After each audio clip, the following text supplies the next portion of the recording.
बच्चों, आज हम अपने चैप्टर को आगे कंटिन्यू कर रहे हैं। कल तक हमने पढ़ा था कि लेखक जब छोटे थे तो गांव जाते थे और गांव में जो बदलू थे वो उनसे अत्यधिक उनकी आत्मीय संबंध थे। बदलू के साथ उनके बड़े आत्मीय संबंध थे, क्योंकि जो बदलू थे वो लाख की चूड़ी बनाने का काम करते थे। और जब लेखक छोटे थे तो जब वो अपने मामा के यहाँ गांव जाते थे तो बदलू जो थे उन्हें लाख की छोटी छोटी गोलियाँ बना करके दिया करते थे, जिसे लेखक बड़ा आकर्षित होते थे। तो अब हम आगे अपने इस चैप्टर को कंटिन्यू कर रहे हैं।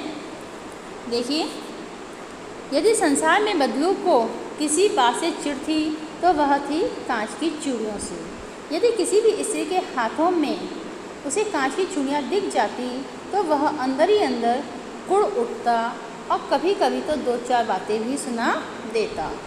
मुझसे तो वह घंटों बातें किया करता, कभी मेरी पढ़ाई के बारे में पूछता, कभी मेरे घर के बारे में और कभी यूँ ही शहर के जीवन के बारे में। मैं उससे कहता कि शहर में सब कांच की चूड़ियाँ पहनते हैं तो वह उत्तर देता, शहर की बात और है लला, वहाँ तो सभी कुछ होता है।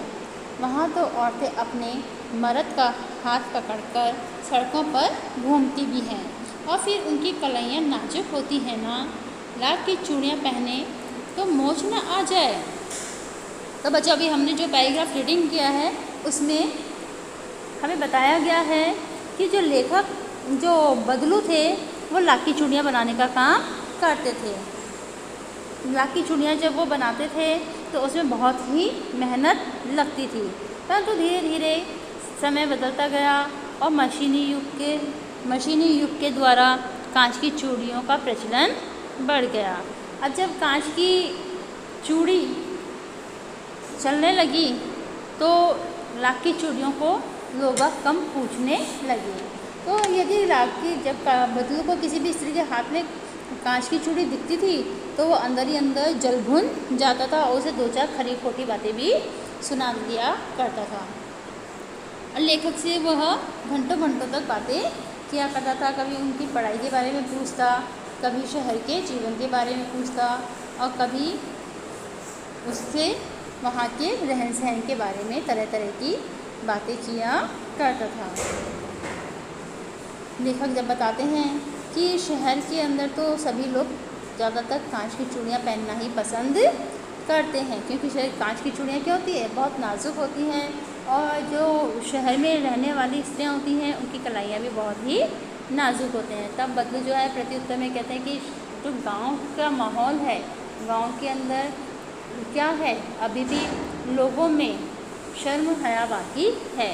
लोग बाग जो स्त्रियाँ हैं वह अभी भी कैसे हैं, पर्दे के अंदर ही रहती हैं, परंतु जो शहर की स्त्रियां हैं वो कैसी हैं, वो अपने पतियों के साथ, मर्द यानी अपने अपने आदमियों के साथ उनका हाथ पकड़कर घूमती हैं, उन्हें किसी प्रकार की कोई लज्जा नहीं होती।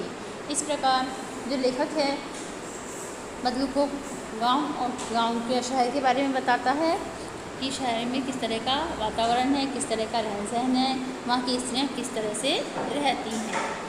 तो बदलू प्रत्युत्तर में यही कहते हैं उन्हें कि शहर में जो होता है सो हो, परंतु यहाँ गांव में अभी भी क्या है, गांव में अभी भी जो स्त्रियाँ हैं वह मतलब लज्जा जैसे गहने को धारण करती हैं और अपने घरों से बाहर कम ही अपने मर्द यानी अपने आदमियों के साथ कम ही घूमती फिरती हैं।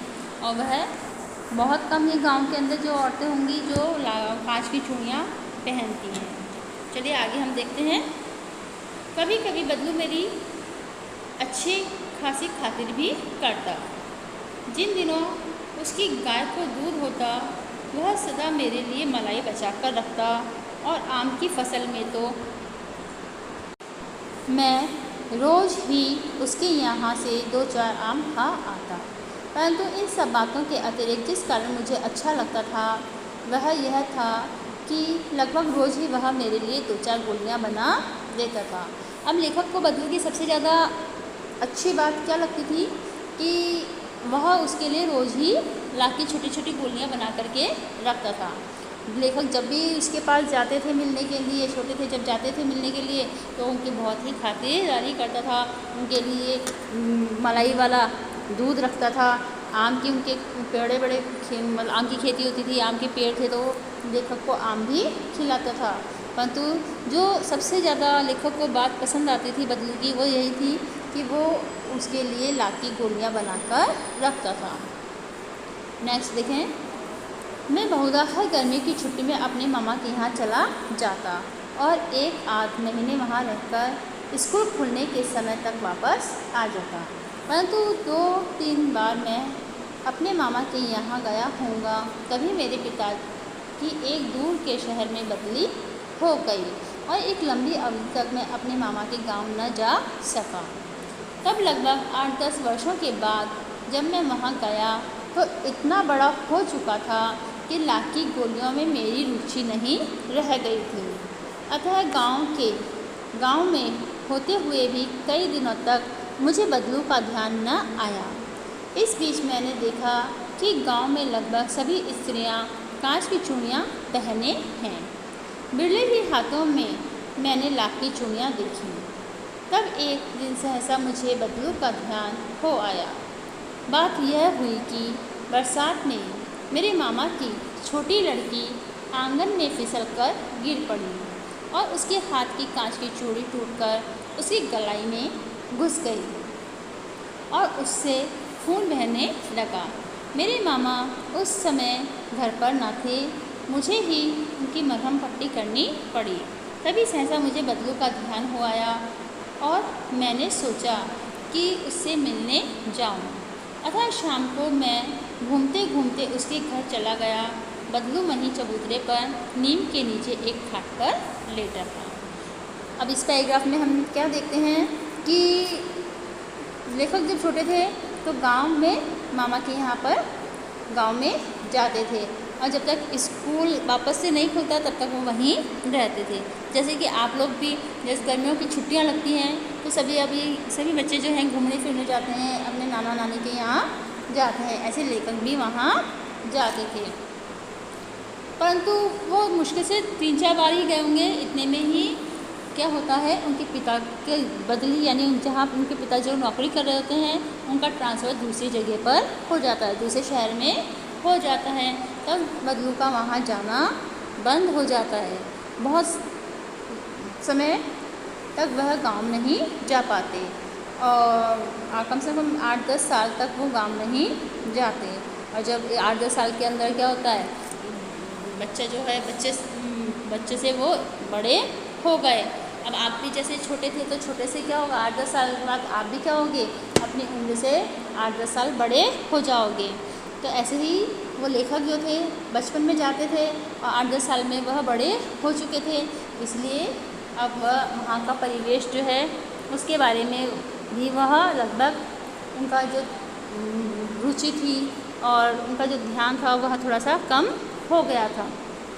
अब देखते हैं, आप देखते हो छोटे छोटे बच्चे होते हैं उनको अलग अलग तरह के गेम में बड़ा इंटरेस्ट होता है, परंतु जैसे जैसे बड़े होते जाते हैं तो हमारा इंटरेस्ट जो है थोड़ा उन चीज़ों से कम होता जाता है। पहले के बच्चे आप देखो कि क्रिकेट वगैरह खेलना पसंद करते थे, है ना, छोटे हर तरह के गेम खेलते थे। पर तब जैसे जैसे बड़े हो गए तो क्या करते हैं, दिन भर मोबाइल में ही गेम खेलना पसंद करते हैं। तो इस तरह से जब लेखक बड़े हुए तो धीरे धीरे गांव के परिवेश के बारे में भूल चुके थे और बहुत लंबे समय अरसे के बाद जब उनको गांव जाने का मौका मिला तब वह गांव गए, परंतु गांव जाने के बाद भी उनको बदलू का ध्यान नहीं आया, क्योंकि 8-10 साल के अंदर उनकी सारी स्मृति जो थी वो धूमिल हो चुकी थी। अब उनको वो पहले जैसे वो लाख की चूड़ियों की जो गोलियां होती थी जो उसमें कोई इंटरेस्ट नहीं रहा था। अब गांव में जब वो 8-10 साल बाद आए तब उन्होंने देखा कि गांव में भी बहुत ही चेंज हो चुका है। अब गांव में भी सभी स्त्रियां जो गांव की औरतें हैं वो सब कैसे हैं, कांच की चूड़ियाँ पहने हुए हैं, परंतु फिर भी उनको बदलू का ध्यान नहीं आता है। एक दिन अचानक बरसात के दिन में उनके जो मामा की छोटी लड़की होती है वो फिसल कर गिर जाती है और उसने हाथ में जो कांच की चूड़ी पहनी होती है वो उसकी कलाई में घुस जाती है। तभी लेखक को कुछ समय पश्चात बदलू का ध्यान आता है। और उन्हें बदलू की याद आती है। चलो अब आगे हम देखते हैं क्या होता है कि जब वो बदलू की याद आती है तो उससे मिलने के लिए उसके घर जाते हैं। ठीक है, अब आगे हम देखते हैं कि बदलू के मतलब व्यवसाय में, उसके रहन सहन में, उसकी आर्थिक स्थिति में किस तरह का बदलाव आता है। नमस्ते बदलू काका, मैंने कहा।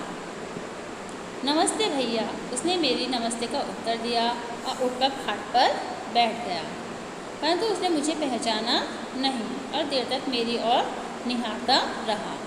मैं हूँ जनार्दन काका, आपके पास गोलियां बनवाकर ले जाता था। मैंने अपना परिचय दिया। बदलू फिर भी चुप रहा, मानो वह अपनी स्मृति पटल पर अतीत के चित्र उतार रहा हो। और तब वह एकदम बोल पड़ा, आओ आओ लला, बैठो, बहुत दिन बाद गांव आए। हाँ, इधर आना नहीं हो सका काका, मैंने चारपाई पर बैठते हुए उत्तर दिया। अब जब लेखक जो है बदलू के घर जाते हैं तो वह उसका अभिनंदन करते हैं, उसे नमस्ते करते हैं, तब परंतु जो बदलू होता है वो उन्हें पहचान नहीं पाता, क्योंकि 8-10 साल के अंतराल के बाद वह लेखक को देखते हैं। उस समय जब पहले लेखक बचपन में आया करते थे, बच्चे थे, परंतु 8-10 साल में वो बड़े हो जाते हैं। तो इस प्रकार लेखक में बहुत सारी चीज़ें आ जाते हैं, तो जो बदलू होता है वो उनको ठीक से पहचान नहीं पाता। तब लेखक उनको याद दिलाते हैं कि मैं वही हूँ, वह वही जनार्दन हूँ, वही छोटा बच्चा हूँ जो बचपन में आपके पास लाख की गोलियाँ लेने, छोटी छोटी लंबी गोलियाँ लेने आया करता था। तब बदलू अपने स्मृति, अपनी याददाश्त पर जोर देकर सोचता है, तब उसको वो सब बातें याद आ जाती है और वही लेखक का बचपन उनको याद आ जाता है। चलिए अब आगे देखते हैं। कुछ देर फिर शांति रही। मैंने इधर उधर दृष्टि दौड़ाई, न तो मुझे उसकी मच्छियाँ ही नज़र आई, न ही भट्टी। आजकल काम नहीं करते काका, मैंने पूछा। नहीं लला, काम तो कई साल से बंद है। मेरी बनाई हुई चूड़ियाँ कोई पूछे तब तो। गांव गांव में कांच का प्रचार हो गया है। वह कुछ देर चुप रहा, फिर बोला, मशीनी युग है न लला, आजकल सब काम मशीन से होता है। खेत भी मशीन से जोते जाते हैं और फिर जो सुंदरता कांच की चूड़ियों में होती है, लाख में कहाँ संभव। लेकिन कांच बड़ा खतरनाक होता है, वह बड़ी जल्दी टूट जाता है। मैंने कहा, नाजुक तो फिर होता ही है लला। कहते कहते उसे खांसी आ गई और वह देर तक खांसता रहा। मुझे लगा उसे दमा है। अवस्था के साथ साथ उसका शरीर ढल चुका था। उसके हाथों पर और माथे पर नसें उभर आई थी। जाने कैसे उसने मेरी शंका भांप ली और बोला, दमा नहीं है मुझे, फसली खांसी है। यही महीने 2 महीने से आ रही है, 10-15 दिन में ठीक हो जाएगी। मैं चुप रहा, लेकिन मुझे लगा उसके अंदर कोई बहुत बड़ी व्यथा छिपी है। मैं देर तक सोचता रहा कि इस मशीन युग ने कितने हाथ काट दिए हैं। कुछ देर फिर शांति रही जो मुझे अच्छी नहीं लगी। अब इस पैराग्राफ में हम देखेंगे कि जब लेखक उनसे मिलने जाते हैं, बदलू से मिलने जाते हैं, तब वो वहाँ जाके देखते हैं कि जिस प्रकार जब बचपन में उनके पास आते थे तो वहाँ पे बट्टी होती थी, है ना, और वो चूड़ियाँ, वह मछिया पे बैठकर चूड़ियाँ बनाने का काम करते थे, परंतु अब वहाँ पे कुछ भी ऐसा नहीं दिखाई उनको दिया। तब वो उनसे पूछते हैं कि आप जो काम करते थे वह सब वह आजकल, मतलब उन्होंने कहा कि जो आप पहले लाख की चूड़ियाँ बनाते थे वो आजकल आपने काम बंद क्यों कर दिया है। तब जो बदलू थे वो कहते हैं कि गांव गांव में अब क्या हो गया है, कांच की चूड़ियों का प्रचार हो गया है, क्योंकि कांच की चूड़ियाँ किससे बनती है, मशीनों से। अब हम देखते हैं कि जब कोई काम मशीनों से होता है तो उससे क्या होता है, कोई भी चीज़ मशीन से बनाई जाती है तो सस्ती हो जाती है, और सुंदर भी होती है। सस्ती और सुंदर होने के लिए सभी लोग क्या करते हैं, सस्ती वस्तु की ओर और सुंदर वस्तु की ओर आकर्षित होते हैं। परंतु जो लाख की चूड़ियाँ होती थी वह हाथ से बनाई जाती थी, उसको बनाने में बहुत मेहनत लगती थी और इसलिए उसका खर्चा भी, इसलिए वो महंगी भी होती थी। तो लोग बागों की जो थी 8-10 साल के अंदर लोगों की मानसिकता भी बदल चुकी थी। अब सब लोग क्या करते थे, इस मशीनी युग का अनुसरण कर रहे थे। अब सभी लोग जो है सस्ती चीज़ों की और सुंदर चीज़ों की ओर आकर्षित हो रहे थे और सभी लोगों ने क्या किया, मतलब 80% जो गांव की स्त्रियाँ थी उन्होंने कांच की चूड़ी पहनना शुरू कर दिया था। तो इस प्रकार इस मशीनी युग के आरंभ होने से बहुत सारे बड़े बड़े उद्योगों के स्थापित होने से जो लघु उद्योग था उनका वो नष्ट होने लगे और बहुत से जो लोग थे वो बेरोजगार होने लगे। ऐसी ही स्थिति जो थी बदलू की भी हो गई थी। अब जब मशीनी युग से मशीनों के द्वारा जब कांच की चूड़ियाँ बनने लगी तो बदलू की बनाई हुई या हाथ की चूड़ियों को कोई भी नहीं पूछता था, जिससे उसकी आर्थिक स्थिति पर भी प्रभाव पड़ा और उसकी स्थिति धीरे धीरे कैसी हो गई, थोड़ी थोड़ी इसकी स्थिति, आर्थिक स्थिति कमज़ोर होती जा रही थी, क्योंकि उसकी बनाई हुई लाख की चूड़ियों को कोई भी नहीं खरीद रहा था, इसलिए उसकी स्थिति बहुत कमज़ोर होती जा रही थी। अब इस 8-10 साल के अंतराल के अंदर उसके रहन सहन में, उसके व्यक्तित्व में भी अंतर आ गया। अब धीरे धीरे 8-10 साल में उसकी उम्र भी जो थी, अवस्था थी जो थी, ढल चुकी थी। उसे अचानक से खांसी स्टार्ट हुई तो लेखक को लगा कि जैसे मान लो उसको दमा है, परंतु उसने लेखक की शंका को, यानी उसकी जो शंका थी, उसकी जो डाउट था, उसको क्लियर करते हुए कहा कि ये जो खांसी है वो कैसी है, जैसे मौसमी खांसी होती है, जैसे नज़ला, जुकाम, इस तरह की जो होती है, सर्दी की खांसी होती है, तो इस तरह की ये मुझे खांसी है, ये कोई मुझे दमा की कोई मुझे बीमारी नहीं है। चलिए अब आगे हम देखते हैं। अब लेखक दोनों जब इस तरह की बात करते हैं तो थोड़ी सी देर के लिए जब शांति छा जाती है, आगे लेखक उनसे पूछते हैं, आम की फसल अब कैसी है काका? कुछ देर पश्चात मैंने बात का विषय बदलते हुए पूछा। अच्छी है लला, बहुत अच्छी है, उसने लहक कर उत्तर दिया और अंदर अपनी बेटी को आवाज़ दी। अरे रज्जो, लला के लिए आम तो ले आ। फिर मेरी और मुखातिब होकर बोला, माफ़ करना लला, तुम्हें आम खिलाना भूल गया, मेरी आम खिलाना भूल गया था। नहीं नहीं काका, आम तो इस साल बहुत खाए हैं। वाह वाह, बिना आम खिलाए कैसे जाने दूंगा तुमको।